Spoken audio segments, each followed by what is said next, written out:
నిజామాబాద్ జిల్లా బోధన్ పట్టణంలోని శ్రీ విజయసాయి ఉన్నత పాఠశాలలో 10వ తరగతి విద్యార్థులకు వీడ్కోలు కార్యక్రమం నిర్వహించారు. ఈ కార్యక్రమంలో విద్యార్థులు ప్రదర్శించిన సాంస్కృతిక కార్యక్రమాలు అందరినీ అలరించాయి. ఈ కార్యక్రమానికి ముఖ్య అతిథిగా Virinchi hospital managing director Kompalli Madhavilatha హాజరయ్యారు. ఈ సందర్భంగా వారు విద్యార్థులను ఉద్దేశించి మాట్లాడుతూ విద్యార్థులు రాముడిని ఆదర్శంగా తీసుకోవాలని కోరారు. పాఠశాల ప్రిన్సిపల్ కృష్ణమోహన్ ముఖ్య అతిథి చేతుల మీదుగా క్రిందటి సంవత్సరం 10వ తరగతి పరీక్షల్లో ఉత్తమ ప్రతిభ కనబరిచిన పూర్వ విద్యార్థుల తల్లిదండ్రులకు నగదు బహుమతిని అందజేశారు. ఈ కార్యక్రమంలో పాఠశాల డైరెక్టర్ కృష్ణమోహన్, నిర్వాహకులు చక్రవర్తి, సువర్చల, ప్రసున్న తదితర ఉపాధ్యాయ బృందం, విద్యార్థులు, వారి తల్లిదండ్రులు పాల్గొన్నారు.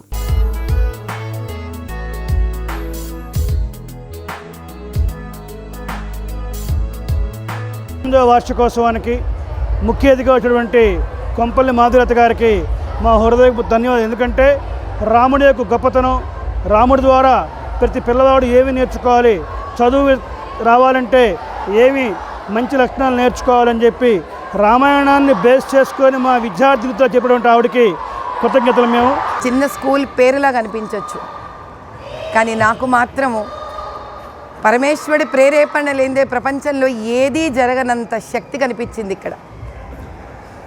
మనం ఎంతోసేపు సిటీలలో పెద్ద పెద్ద స్కూళ్ళు లేదా ఇంటర్నేషనల్ స్కూళ్ళల్లోనే పిల్లలు ఏదో అద్భుతాలు చేస్తారని అనుకుంటాం, కానీ కాదు. బోధన్లో నేను వచ్చి చూసిన ఈ స్కూలు ఒక పిల్లలు మాత్రమే కాదు, వీళ్ళు భారతదేశాన్ని ముందుకు తీసుకెళ్లే ప్రేరేపణలా కనిపించారు నాకు వీళ్ళందరూ. తప్పకుండా ఈ స్కూల్లో చదివే పిల్లలు, వాళ్ళలోని ఉత్సాహము, ఇక్కడ ప్రిన్సిపాలు, టీచర్సు వాళ్ళకి ఇస్తున్న ప్రోత్సాహం బట్టి నేను ఖచ్చితంగా చెప్పగలను, దేశాన్ని ఎన్నో రంగాల్లో ముందుకు తీసుకెళ్లే మహానుభావులు ఎందరో ఈ స్కూల్ నుంచి తప్పకుండా తయారవుతారు. ఆ పరమేశ్వరుడు వీళ్ళందరినీ సదా కాపాడుతూ, వీళ్ళని సన్మార్గంలో ఉంచుతూ, ఇంతటి చక్కటి పిల్లల్ని కన్న తల్లిదండ్రులని వీళ్ళకి విద్యాభ్యాసం ఇచ్చే అదృష్టం కలగజేసుకున్న బోధన్లో ప్రేరణ స్కూల్కి ఆయన ఆశీర్వచనాలు, ఆ భారతమాత ఆశీర్వచనాలు ఎప్పుడు ఉండాలని కోరుకుంటున్నాను. హై స్కూల్, ఎన్నో స్కూల్ మనం చూస్తూనే ఉంటాం.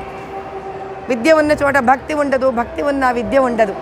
ఈ రెండింటినీ సమ్మేళనం చేసుకుంటూ తయారవుతున్న ఈ భారతదేశ సువర్ణ గని నాకు ఈ స్కూల్లో కనిపించింది. మరిన్ని అప్డేట్స్ కోసం మా ఛానల్ని సబ్స్క్రైబ్ చేయండి.